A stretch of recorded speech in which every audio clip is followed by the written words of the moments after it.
Sarah hummed a little tune as she wiped down the counter at the daily grind. It was a small diner tucked away in the heart of Havenwood, a town so quiet you could hear the crickets chirping even in the middle of the day. Sarah had lived in Havenwood her whole life, and for the past 5 years, she'd been serving up coffee and smiles to its familiar faces. Her days were a comforting rhythm of clanking dishes, the sizzle of bacon, and the friendly chatter of her regulars. She knew Mrs. Gable liked her toast extra crispy. Mr. Henderson always took his coffee black, and young Timmy, the paper boy, couldn't resist a slice of her apple pie. The diner itself was a bit of a relic, with its worn red vinyl booths and a jukebox that sometimes played a scratchy tune from the 50s. But it was home to Sarah, a place where she felt useful and connected. She wasn't looking for grand adventures or a life of excitement. A good book, a warm cup of tea, and the gentle predictability of Havenwood were enough for her. Her apron, perpetually dusted with a fine layer of flour from the morning's baking, was a badge of honor. Her hands, though, told a different story. They were strong, calloused from years of carrying heavy trays and scrubbing stubborn pots, but also surprisingly gentle, capable of soothing a crying child or carefully pouring a perfect latte. The aroma of freshly brewed coffee always hung in the air, mixing with the sweet scent of cinnamon rolls baking in the back. Sarah loved that smell. It was the smell of comfort, of routine, of a life she had carefully built for herself. She wasn't rich, not by a long shot, but she had enough. Enough to pay her rent on the small cottage just outside town, enough to keep her old car running, and enough to occasionally treat herself to a new novel from the tiny local bookstore. Her hair, usually tied back in a neat ponytail, had a few stray strands escaping, framing a face that was kind and open. Her eyes, the color of warm honey, often crinkled at the corners when she smiled, which was often. She found joy in the simple things. A perfectly sunny day, a customer's genuine thank you, or the laughter of children playing in the park across the street. She didn't dream of fame or fortune. Her dreams were much simpler, much closer to home. She just wanted to keep doing what she did best, making people's days a little brighter, one cup of coffee and one friendly word at a time. The quiet hum of the refrigerator and the gentle ticking of the wall clock were the loudest sounds in the diner right now, a peaceful backdrop to her unassuming life. Little did she know, this peace was about to be shattered in a way she could never have imagined. The quiet hum of the refrigerator and the gentle ticking of the wall clock had been the loudest sounds in the diner, a peaceful backdrop to Sarah's unassuming life. But then, a sharp, acrid smell began to creep in, cutting through the sweet aroma of coffee and cinnamon. It was subtle at first, like something burning in the kitchen, a forgotten pot perhaps. Sarah, ever efficient, moved towards the back, her brow furrowed in a slight frown.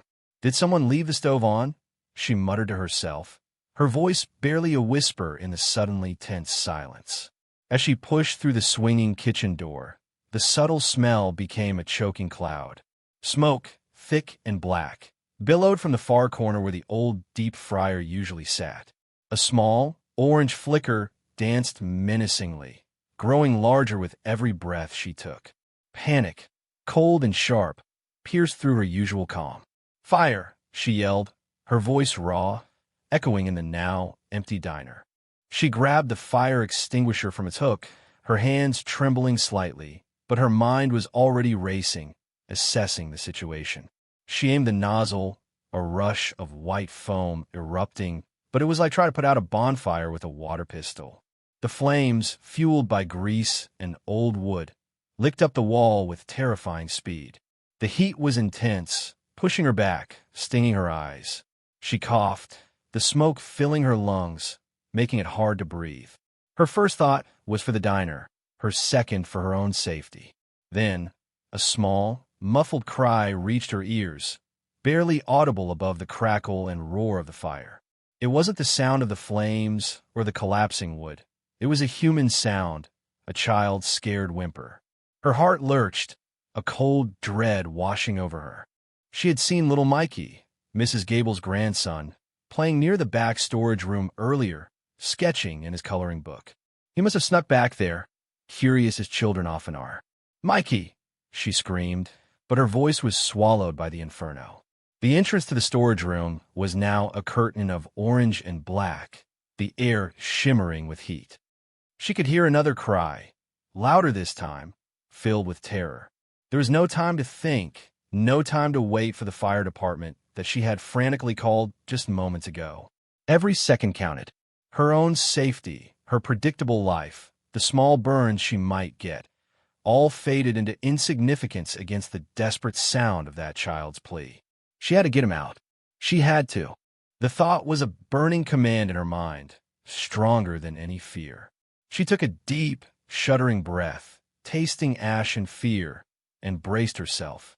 The small, familiar diner, usually a place of comfort, had become a roaring, hungry beast, and a child was trapped within its jaws. The desperate sound of Mikey's cries cut through the roaring inferno, silencing Sarah's fear. There was no time for hesitation, no room for second guesses.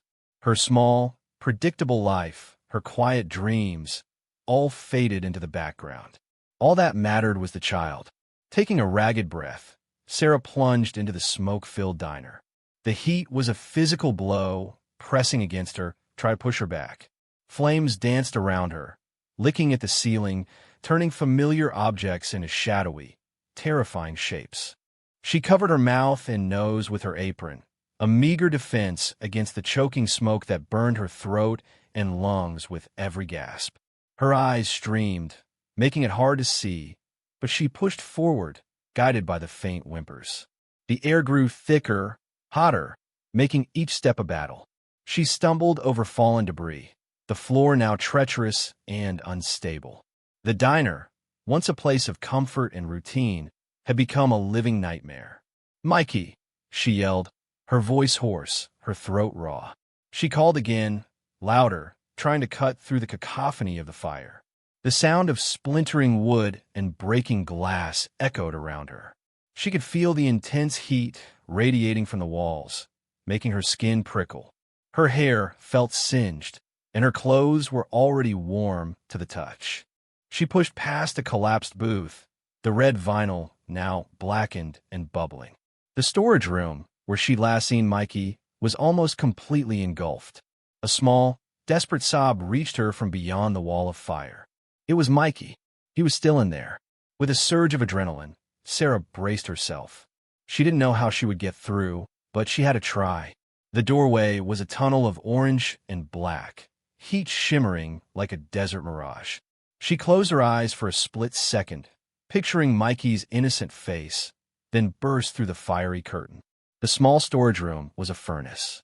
Shelves had collapsed, spilling cans and boxes onto the floor.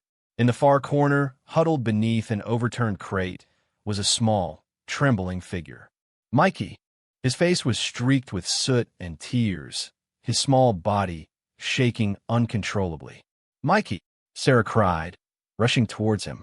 The child looked up, his eyes wide with terror, then lunged towards her, burying his face in her smoke-stained apron. Sarah scooped him up, cradling him tightly against her chest. He was small and light, but in that moment he felt like the most precious, fragile thing in the world. Now the hard part, getting out. The way they came in was even worse, a wall of raging fire. Sarah turned, scanning the room frantically. There had to be another way. Her eyes landed on a small, grimy window high up on the back wall. It was small, probably only big enough for Mikey. It was their only chance. "Hold on tight, sweetie," she whispered, her voice rough with smoke, her heart pounding a frantic rhythm against her ribs. She was covered in sweat, soot, and a burning determination. She wouldn't leave without him. The small, grimy window high up on the back wall of the storage room was their only hope. Sarah, still cradling Mikey, scanned the debris-strewn floor. A sturdy, overturned crate offered a precarious step. With a grunt, she managed to hoist Mikey onto it, instructing him to climb. His small hands fumbled with the latch, made slick by soot and sweat. "Push, Mikey, push," she urged, her voice strained by the smoke and exertion. He gave a mighty shove, and with a creak and a groan, the window frame loosened, then fell outward, showering them with dust and splinters. Cool, fresh air, a blessed relief, streamed into the inferno. Go, go, Sarah commanded, helping him through the narrow opening. Mikey, surprisingly agile despite his terror, scrambled out into the overgrown alley behind the diner. Sarah, her heart hammering against her ribs, watched him disappear before turning her attention to her own escape. It was a tight fit, even for her slim frame, and she scraped her arms and legs on the jagged edges of the frame. But the thought of Mikey's safe fueled her, and with a final push, she tumbled out onto the damp earth, landing with a jarring thud beside him. They lay there for a moment, gasping for breath, coughing up smoke. The roar of the fire seemed distant now, replaced by the frantic sounds of sirens in the distance. Above them, the diner blazed, a beacon of destruction against the darkening sky. Mikey, no longer crying, clung to her, his small body trembling. Sarah held him close, stroking his soot-stained hair. She was bruised, singed, and exhausted, but a wave of relief washed over her so profound it brought tears to her eyes. They were out. They were safe. Soon, fire trucks roared into the street, their flashing lights painting the alley in urgent reds and blues. Paramedics rushed over, gently prying Mikey from Sarah's grasp. He was checked over, coughing a little, but otherwise unharmed. Sarah, too, was examined. A few nasty burns on her arms and hands, a good deal of smoke inhalation, but nothing life-threatening. She was just a small-town waitress who had done what anyone would do, she told herself, trying to downplay the sheer terror and the monumental effort it had taken. Mrs. Gable, Mikey's grandmother, arrived, her face pale with shock and gratitude. She hugged Sarah fiercely, tears streaming down her face. "My hero, Sarah, my hero," she sobbed.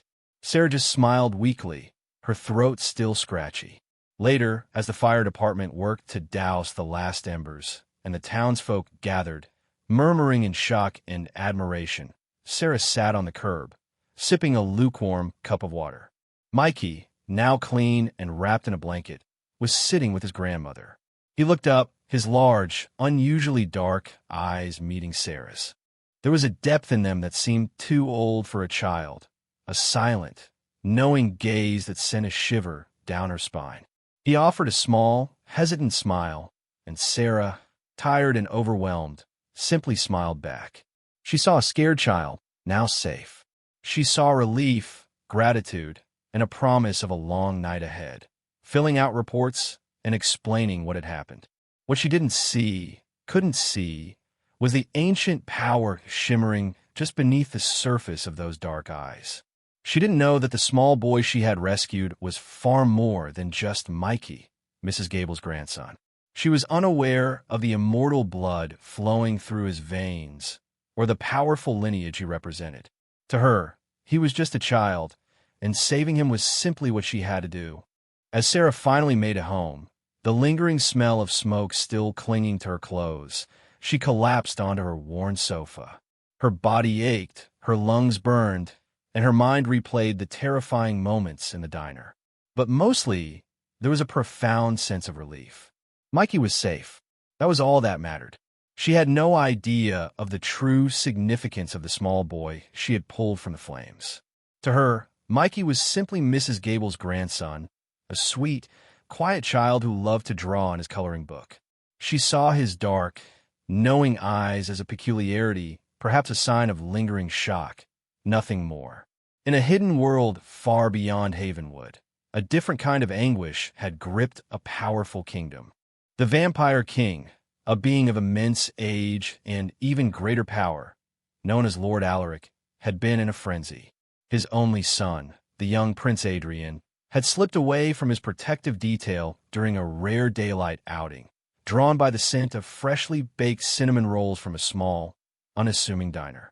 Adrian, unlike most of his kind, had a childlike curiosity and a fascination with the human world, a trait that often led him into unexpected mischief. When news of a fire at the Daily Grind reached the king's ancient castle, a wave of cold dread had swept through the royal court. Adrian's personal guards, usually shadows, appeared before their king, their faces etched with despair, confessing their failure. The prince was gone. His unique scent, usually a beacon to his protectors, was now masked by the overwhelming stench of smoke and burning wood. Lord Alaric, a ruler whose gaze could chill even the bravest warrior, had been consumed by a silent, terrifying rage. His son, his heir, lost in a human fire. The very thought was an abomination. He had dispatched his most elite trackers, his swiftest scouts, to the human town, their mission clear: find the prince alive, or, well, the king dared not complete that thought. But as the night deepened, a strange report filtered back to the castle. The prince had been found, not by the king's formidable forces, but by a human, a mere mortal, a waitress who had plunged into the heart of the blaze and emerged with his son, safe and sound. The news was met with a mixture of disbelief and profound relief. Lord Alaric, who had spent centuries holding humans in contempt, now found himself indebted to one. He pictured the scene: his small son, so vulnerable in the human world, rescued from an inferno by a woman he didn't even know. A woman who risked her life for a child, not knowing his true identity, his royal blood, or the ancient power that pulsed within him. He learned her name, Sarah. He learned of her simple life, her kindness, her unremarkable existence. And in that moment, the vampire king, a creature of the night, felt something akin to wonder. His son, Adrian, had been saved by an act of pure, selfless human courage. The weight of this debt was immense, a burden he was honor-bound to repay. He knew his kind owed her more than just gratitude. They owed her respect, protection, and a recognition of her extraordinary bravery. He gave his orders, his voice low but resonating with authority. The vampire world would know of Sarah. Her name would be whispered with reverence, and her deed would be remembered. And so, as Sarah drifted into a fitful sleep, unaware of the cosmic shift her actions had caused, the wheels of an ancient, powerful world began to turn in her favor. The late hours of that fateful night found Sarah tossing and turning in her bed. The small cottage, usually a sanctuary of quiet repose, felt strangely charged. Even after a long, hot shower had washed away the soot and grime, the smell of smoke seemed to cling to her, an unwelcome phantom. Every creak of the old house sounded amplified. Every shadow seemed deeper. Her bandaged hands throbbed gently, a constant reminder of the day's terror. She had expected to be exhausted, to fall into a deep, dreamless sleep, but her mind refused to quiet. She replayed the fire, the fear, Mikey's small, terrified face. And then, the brief, intense moment when his unusually dark eyes had met hers, a silent connection that felt too profound for a child. A shiver, not entirely from the cool night air, traced its way down her spine. It was a strange feeling, like standing on the edge of something vast and unknown, yet unable to grasp its meaning. Havenwood, true to its name, was steeped in a deep, peaceful slumber. Streetlights cast long, yellow pools onto empty sidewalks. The distant hoot of an owl was the only sound that dared to break the silence. Every window in every house was dark, save for the occasional glow of a night light in a child's room. The town was a picture of serene normalcy, completely unaware of the extraordinary event that had unfolded hours earlier, or the even more extraordinary events that were about to transpire. Sarah eventually drifted into a restless doze, her dreams a kaleidoscope of orange flames and tiny, pleading cries. She saw Mikey's face, sometimes clear, sometimes obscured by smoke, and then, inexplicably, she saw eyes that were not quite human, glinting with an ancient wisdom. She stirred, a sudden chill running through her, though her room was warm. It was as if an invisible thread, spun from the day's ordeal, was tugging at her, pulling her towards something she couldn't yet comprehend. Her clock glowed a faint red, 2 a.m., the deepest part of the night, when the world felt most still, most vulnerable. She sighed, pushing away the blankets. Sleep was clearly not going to come easy. Perhaps a cup of chamomile tea would help. As she padded silently into her small kitchen, The silence of the house pressed in on her, almost heavy. Outside, the moon, a sliver of silver in the velvet sky, cast long, eerie shadows across her small, neat garden. The wind whispered through the leaves of the old oak tree in her yard, a soft, rustling sound that usually lulled her to sleep. But tonight, it felt different. It felt like a precursor, a gentle warning before a storm. Sarah, oblivious to the momentous shift that had begun in a hidden world, was simply trying to find a moment of peace after a day that had irrevocably altered her quiet existence.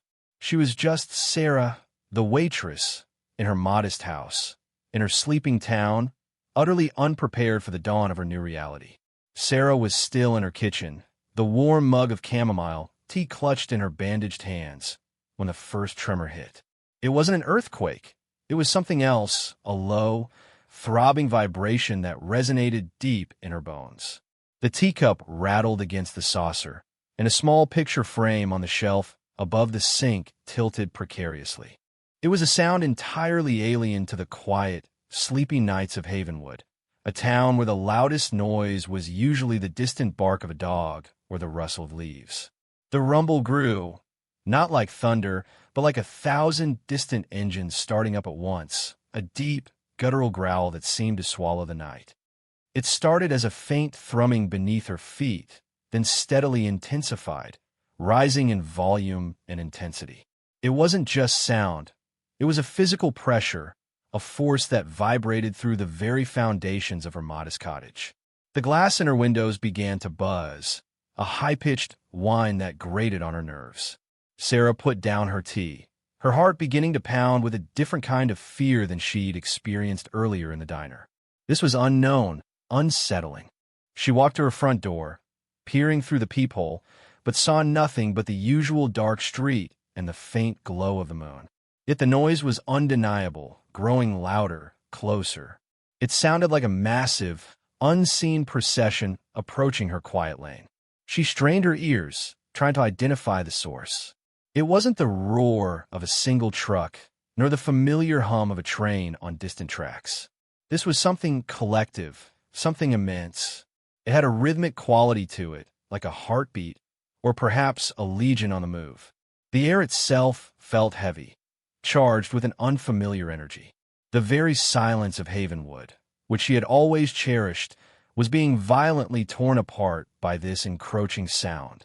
Her old dog, Buster, usually a heavy sleeper, let out a low, uneasy growl from his bed in the living room. His fur bristled, and he nudged her leg, his eyes wide and anxious. Even the animals sensed that something was amiss, something profoundly out of place. Sarah had never heard anything like it in all her years in Havenwood. It was too deep, too pervasive, too deliberate. The rumble was now directly outside her house, shaking the very ground beneath her. It was a sound that didn't belong in her peaceful world, a sound that spoke of power and numbers, of something vast and organized moving in unison.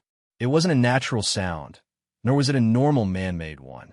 It was a sound that commanded attention, a sound that demanded she acknowledge its presence. She felt a prickle of goosebumps on her arms, not from the cold, but from an instinctual sense of unease. The comforting darkness of the night had been invaded, and whatever was out there, it was right outside her door. The rhythmic vibration became a steady pulse, a powerful, insistent beat that filled her small house and echoed in her chest. She was no longer just hearing it. She was feeling it deeply and unsettlingly. The deep, resonant rumble that had been building outside Sarah's house suddenly crescendoed, then began to slow, accompanied by a chorus of engines winding down. It was a sound both massive and unnerving, like a predatory beast settling in for the night. Sarah, still frozen in her kitchen doorway, clutched her bandaged hands together, her knuckles white. Buster, her usually placid dog, was now whining softly, pressing himself against her legs, his tail tucked low. Through the narrow window beside her front door, Sarah saw the first of them. A sleek, black motorcycle, its chrome gleaming dully under the faint moonlight, glided silently to a halt directly in front of her modest house. then another, and another, and another, until the entire stretch of road visible from her window was lined with them. Their engines, now mostly silent, occasionally let out a soft, cooling tick, the only sound breaking the eerie stillness that had replaced the roar. Interspersed among the motorcycles were equally dark and polished cars. Not the kind you saw every day in Havenwood, but luxury sedans, their windows tinted, their bodies sleek and imposing. They moved with an almost unnatural grace, pulling up in perfect formation, creating a silent blockade on her small residential street.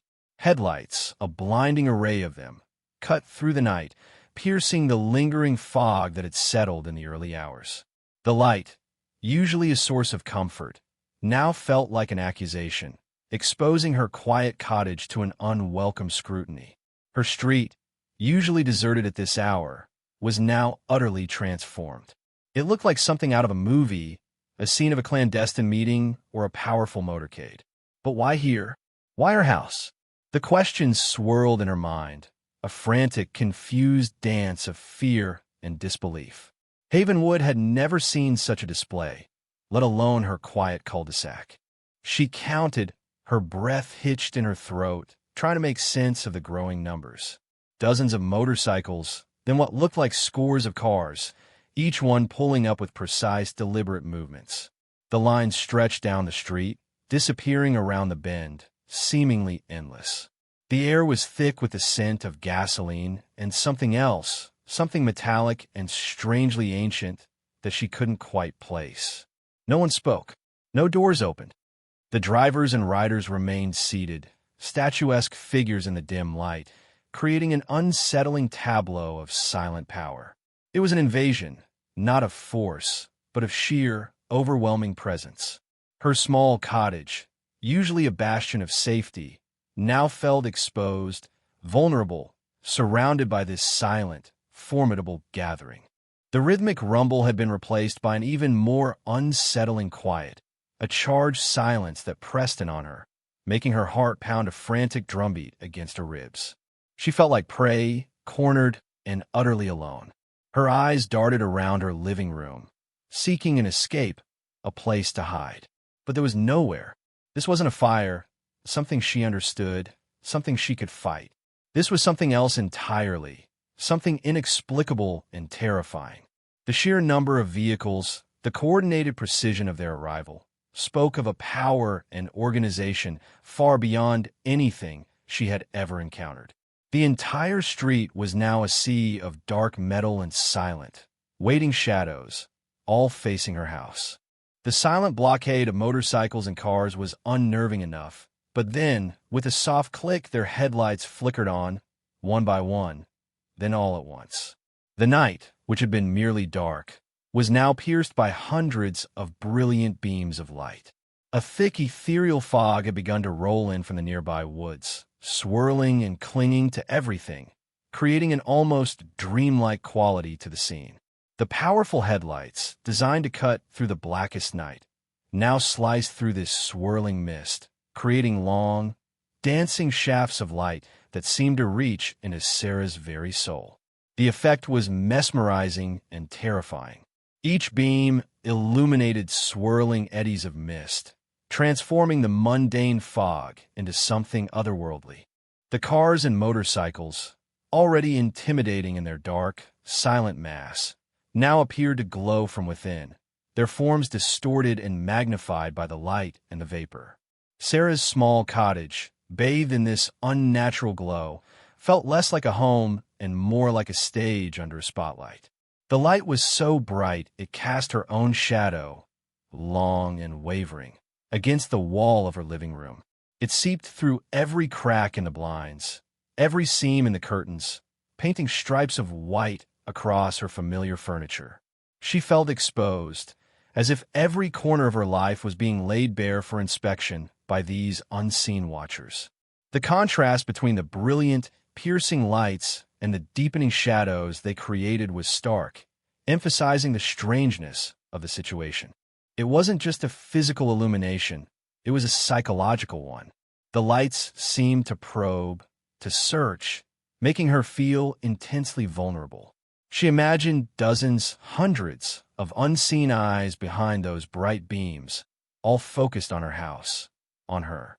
The silence, previously unnerving, was now amplified by the sheer power of the light. It was a silence that spoke volumes, a stillness that promised impending action. The fog, instead of offering concealment, seemed to enhance the dramatic effect.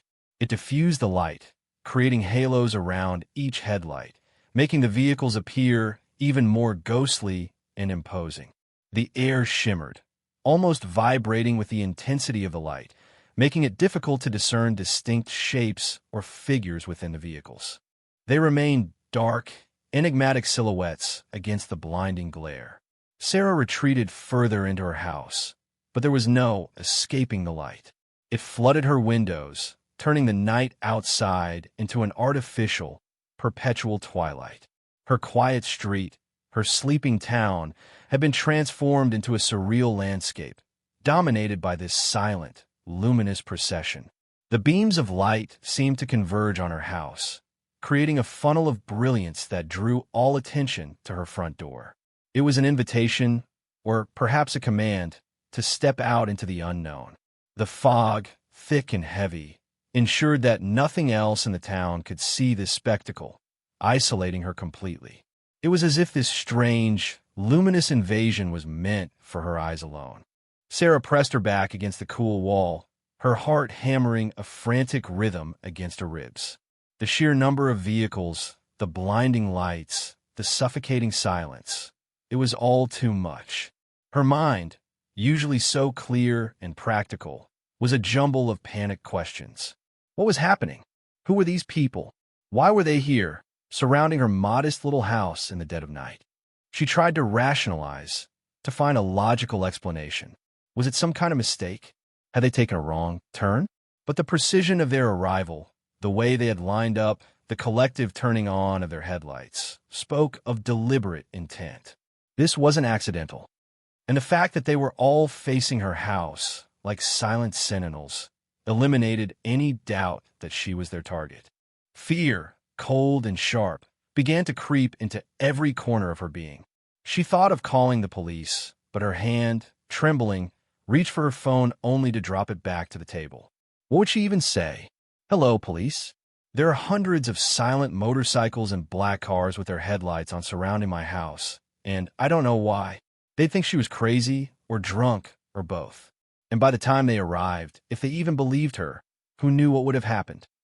Her imagination, usually reserved for the quiet stories in her books, began to run wild. Was it a gang? A cult?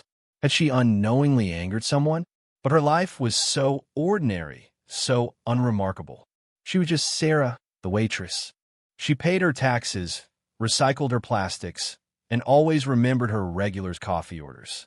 She had no enemies, no secrets that would warrant such a terrifying display. A small whimper escaped Buster, who was now trembling uncontrollably at her feet. She knelt, stroking his fur, trying to offer comfort she didn't possess herself. "It's okay, boy," she whispered, her voice barely audible. But it wasn't okay. Nothing about this was okay. The minutes stretched into an eternity. The unwavering beams of light seemed to bore into her, a constant, silent pressure. The fog swirled hypnotically in their glare, making the outside world feel unreal, like a scene from a nightmare. She felt utterly alone, isolated from the sleeping town, trapped in her own home.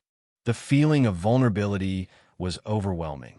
She had faced the fire with a clear goal, save Mikey. But this was a mystery, an enigma that offered no clues, no path forward, only paralyzing uncertainty. Her mind raced through every possible scenario, each one more outlandish than the last. Had someone from her past resurfaced? Had she witnessed something she shouldn't have?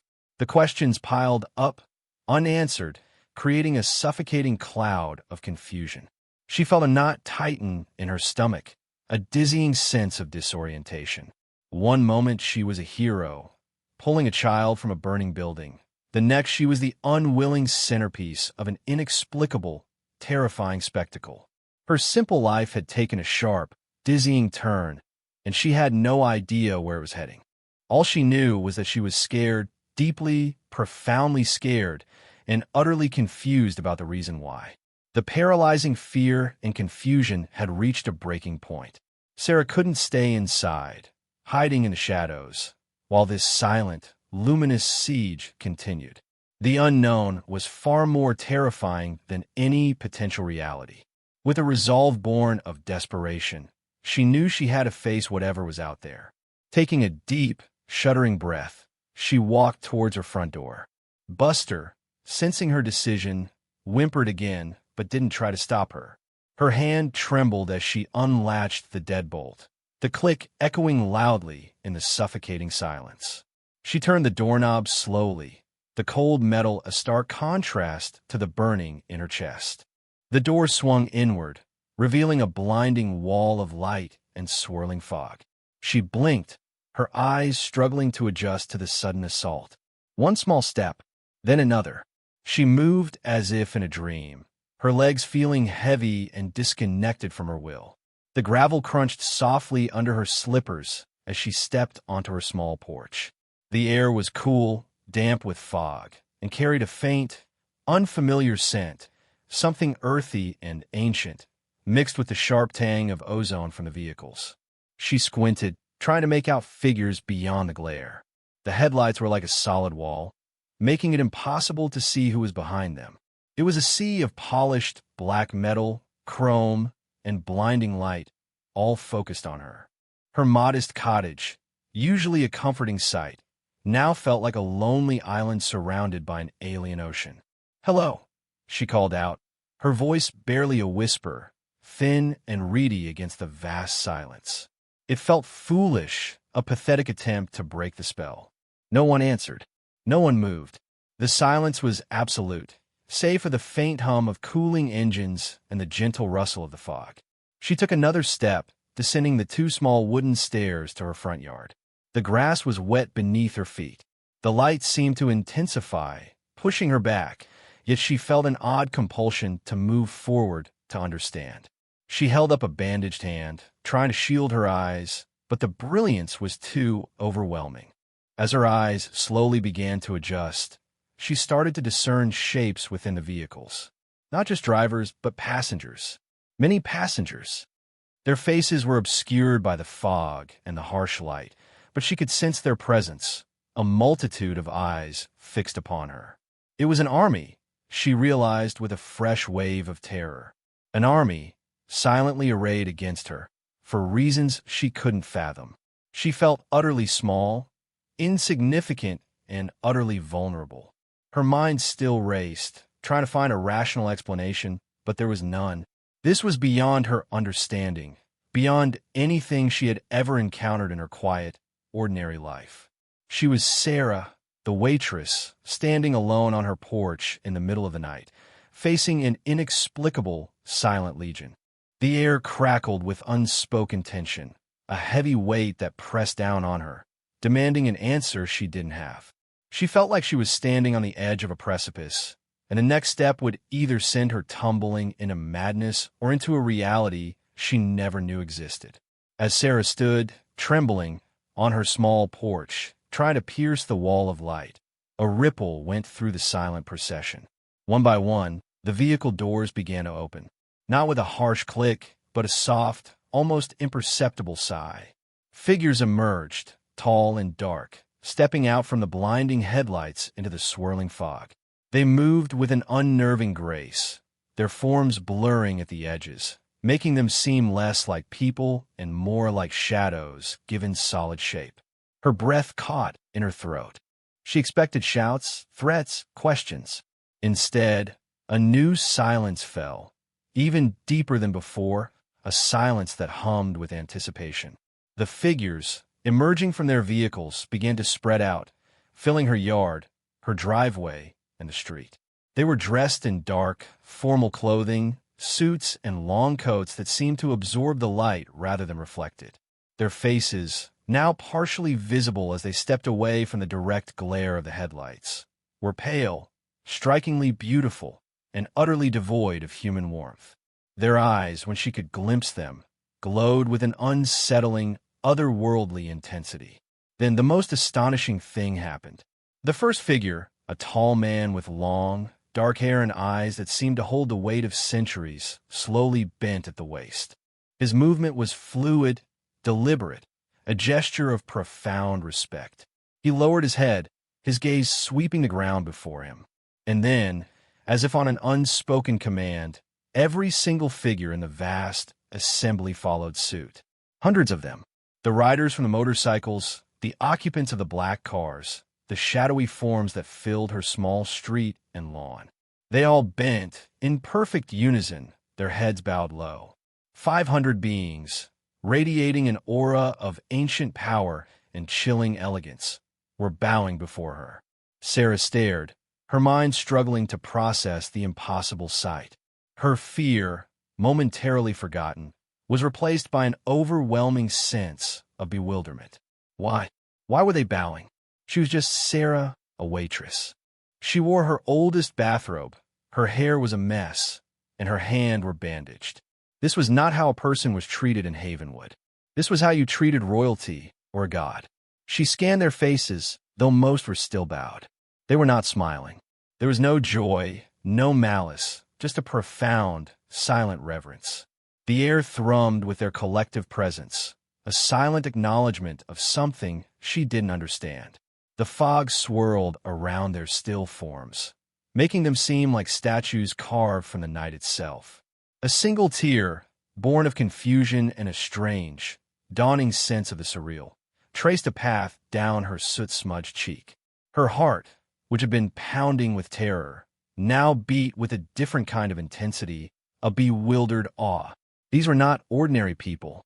The way they moved, the way they looked, the sheer impossible number of them, and this silent, collective act of homage. It was then, in a flash of chilling realization, that a word, whispered in old stories and forgotten legends, surfaced in her mind. Vampires. These were vampires, and they were bowing to her. The realization that these were vampires, legendary creatures of the night, brought a fresh wave of terror, but it was quickly overshadowed by the profound bewilderment of their collective bow. Why would such powerful, mythical beings humble themselves before her? The question echoed in the silent, fog-laden air.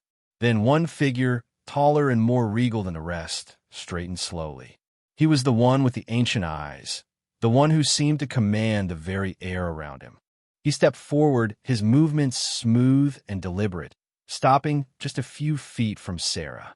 In the pale glow of the headlights and the swirling fog, his features were carved from marble, impossibly perfect, yet chillingly devoid of human imperfection.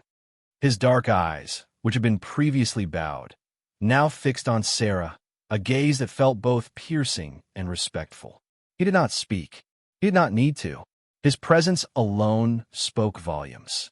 As his eyes met hers, a cascade of images, not truly seen but deeply felt, flooded Sarah's mind.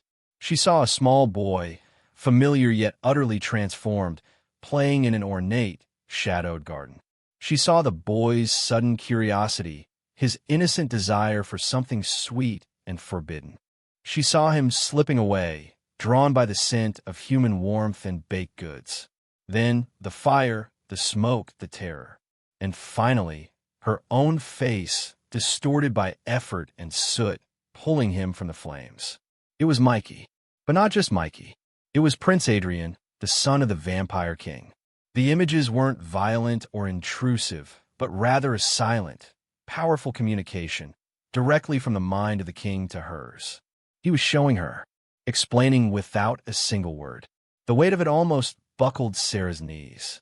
The child she had saved, the one she had thought of as just Mikey, was a prince, the son of this formidable, ancient king who stood before her now, radiating a silent, immense gratitude that transcended language. And these hundreds of others, his loyal subjects, were bowing to her because she had saved their future king. The understanding settled over her like a heavy cloak, banishing the last vestiges of confusion. Her act, an ordinary impulse of courage to save a child, was anything but ordinary in their world. It was a monumental deed, one that had saved their royal line, their hopes, their very future.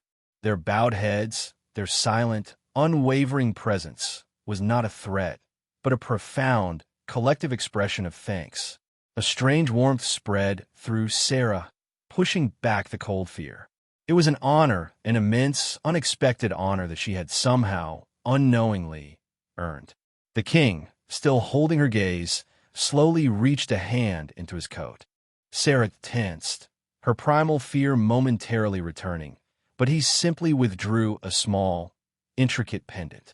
It was crafted from dark, polished wood, inlaid with what looked like tiny, glittering rubies, shaped into a delicate, thorny rose. He held it out to her, his expression unwavering. It was a gift, a symbol of their profound, eternal gratitude. The silence, no longer terrifying, now felt solemn, respectful. This entire assembly, this incredible display of power, was all for her. A small-town waitress, thanked by the immortal world. It was an act of silent, overwhelming recognition, a silent pledge of eternal debt and protection. She finally understood. They were thanking her. With the ornate pendant, a thorny rose of dark wood and glittering rubies, now clutched in her bandaged hand, Sarah knew, with absolute certainty, that her life would never be the same. The quiet hum of the refrigerator, the comforting rhythm of clanking dishes, the friendly chatter of regulars, all the small, predictable joys of her existence in Havenwood suddenly seemed distant, belonging to a past life that was irrevocably severed. She had been Sarah, the waitress, a woman content with her simple routine. Now, she was something else entirely. The king's silent communication had not just explained the situation. It had etched a new reality into her soul. She had touched the immortal world, and it had, in turn, touched her. The weight of the pendant in her palm felt like a promise and a burden, a key to a realm she never knew existed. She looked at the hundreds of bowed figures, their silent reverence a powerful testament to the gravity of her actions. These were beings of myth, of legend, and they considered themselves indebted to her. Her small cottage, once her sanctuary, now felt like a threshold. The ordinary street, usually a path to the grocery store or the library, had become a gateway to an unseen kingdom. She was no longer just a resident of Havenwood. She was now connected to a world of ancient power, of hidden rules, and of creatures that defied human understanding. The fear had receded, replaced by a dizzying mix of awe, trepidation, and a strange sense of destiny. The thought of returning to her shift at the daily grind seemed absurd. How could she go back to serving coffee, knowing that she had been bowed to by 500 vampires, including their king? How could she worry about burnt toast when she now held a token of eternal gratitude from an immortal monarch? Her priorities, her perspectives, her very sense of self had undergone a seismic shift in a single night. She looked at the king, still standing before her, his gaze unwavering. There was no demand in his eyes, no expectation, only a deep respect. He had bestowed upon her a gift, and with it, an unspoken understanding. She was now under the protection of the Vampire King. This wasn't a choice she had made. It was a consequence of her innate courage, an unforeseen ripple effect of a selfless act. The future, which had always been a simple, straightforward path of daily routines, now stretched out before her, vast and unknown. Would she be drawn deeper into their world? Would they seek her out? The possibilities, both exciting and terrifying, swirled in her mind. She was no longer just an ordinary woman. She was a woman who had dared to save a prince, an act that had resonated through the hidden corners of the world. Her simple act of bravery had not only saved a life, but had also forged an unbreakable bond between two disparate worlds. Sarah's life had been forever altered, transformed from a quiet existence into something legendary, something whispered about in the shadowed halls of the immortal. In the hushed, shadowed courts of the immortal, tales of heroism were as old as time itself, passed down through generations of ancient bloodlines. But never had a tale captivated them quite like that of Sarah, the small-town waitress. Her name, once unknown beyond the sleepy confines of Havenwood, now echoed in the grand halls of vampire castles and whispered through the darkened alleys of their hidden cities. She wasn't a warrior, a sorceress, or a queen. She was a human, a mortal, who had performed an act of selfless courage that transcended all boundaries. The story of the king's son, Prince Adrian, and his rescue from the fiery jaws of a human diner became a cornerstone of their oral traditions. It was recounted with reverence, painted in vivid detail in their tapestries, and sung in their mournful, beautiful ballads. Sarah, with her kind eyes and brave heart, was no longer just a person. She was a symbol of unexpected goodness, of the profound impact a single, pure act could have, even on beings as ancient and jaded as themselves. Her pendant, the thorny rose of dark wood and rubies, became a recognized emblem. To wear it, or to be known to possess it, granted an instant, unspoken respect within the vampire community. Whispers would follow her, not of fear or malice, but of admiration. Should she ever find herself in need, a simple flash of the pendant, a mere mention of her name, would summon aid from the furthest corners of their world. The king himself had ensured this, his decree spreading like wildfire through his vast network. The act of saving Prince Adrian had not just saved a life. It had forged a bridge between the human and immortal realms, a testament to the fact that courage and compassion knew no species.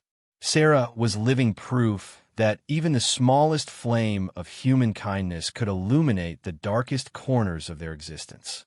She was spoken of in hushed tones, a legendary figure whose deed would be forever enshrined in their history. For Sarah, life in Havenwood would slowly resume a semblance of normalcy on the surface. She might still pour coffee, she might still wipe down counters, but everything had changed. Her ordinary days were now imbued with an extraordinary secret. She walked with the knowledge that she was a hero, not just to the townsfolk who praised her, but to an entire hidden world.